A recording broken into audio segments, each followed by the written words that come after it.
Assalamualaikum warahmatullahi wabarakatuh. Saya Teguh Afrahimillah dengan NIM 1908108010023 akan mempresentasikan hasil final praktikum meta analisis saya yang berjudul Study Effectiveness of Oral Anticoagulants in Patient with Coronary Artery Disease, atau dalam bahasa Indonesia yaitu efektivitas dari obat oral anticoagulants pada pasien dengan penyakit jantung koroner atau coronary artery disease. Jadi pada video ini saya akan bahas 4 bagian, yaitu yang pertama ada pendahuluan, yang kedua ada materi, selanjutnya ada data, dan terakhir adalah hasil dari penelitian ini. Yang pertama ada pendahuluan. Pertama saya akan bahas mengenai latar belakang.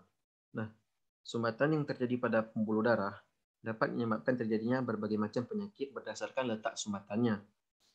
Contoh-contoh penyakit yang dapat timbul yaitu seperti pulmonary embolism, deep vein thrombosis, cerebrovascular accident, dan juga ada coronary artery disease atau penyakit jantung koroner, yang semua penyakit itu disebabkan karena adanya sumbatan pada pembuluh darah. Nah, terapi antikoagulan yang telah saya sebutkan di awal tadi itu diberikan dengan tujuan untuk menghambat terjadinya sumbatan pada sistem koagulasi darah, sehingga mencegah terbentuknya trombus pada pembuluh darah. Penyakit jantung koroner atau coronary artery disease adalah penyakit pada arteri koronia karena suatu kelainan yang disebabkan adanya penyempitan atau penghambatan pembuluh arteri yang menyebabkan ketidakseimbangan antara suplai darah dan oksigen. Penggunaan antikoagulan pada penderita jantung koroner harus dilakukan dengan monitoring dan evaluasi dikarenakan efek yang paling besar yaitu berupa resiko pendarahan. Masalah terkait terapi obat antikoagulan dapat disebabkan oleh pemilihan jenis antikoagulan itu sendiri, dan juga masalah efek samping, dosis obat, dan tidak menutup kemungkinan adanya interaksi antara obat antikoagulan dengan obat lain. Dan penggunaan antikoagulan pada pasien penyakit jantung koroner yang tepat dan sesuai dengan pedoman terapi yang ada. Kemudian tujuan penelitian yaitu menganalisis efektivitas pola penggunaan antikoagulan pada penyakit pasien jantung koroner dengan meta-analisis menggunakan funnel dan radial plot. Kemudian ada manfaat penelitian, yaitu diharapkan penelitian ini dapat membantu farmasis melakukan monitoring dan evaluasi terapi obat antikoagulan sehingga mampu memberikan informasi terhadap pasien dan tenaga kesehatan lainnya. Kemudian ada masuk materi. Yang pertama saya akan menjelaskan mengenai kesalahan sistematik atau bias. Nah, bias sendiri diakibatkan oleh berbagai aspek metodologi selain variasi sampling.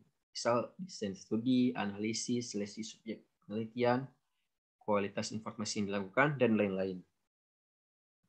Akibat dari bias mungkin tidak terlalu besar, tetapi mungkin juga mempengaruhi hasil, sehingga memberikan kesimpulan yang salah. Berdasarkan sumbernya, bias dapat dibagi menjadi 3, yaitu bias seleksi, bias informasi, dan juga confounding.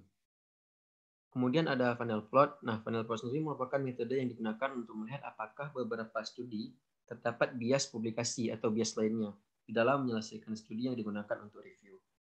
Publication bias sendiri dapat diketahui dari melihat bentuk dari funnel plot, yang mana funnel plot tersebut berbentuk asimetris merupakan penandanya. Selanjutnya ada radial plot yang merupakan metode yang dapat menunjukkan bahwa hasil studi lebih kecil.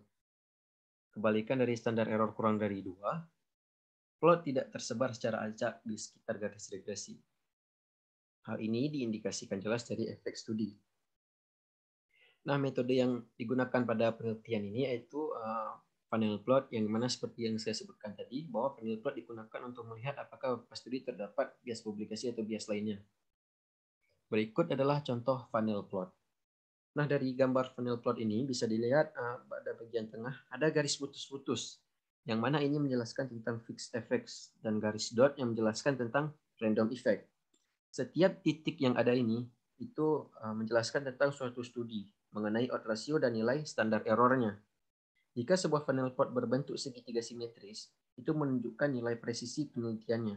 Semakin simetris bentuk segitiganya, maka presisinya akan semakin lebih tinggi.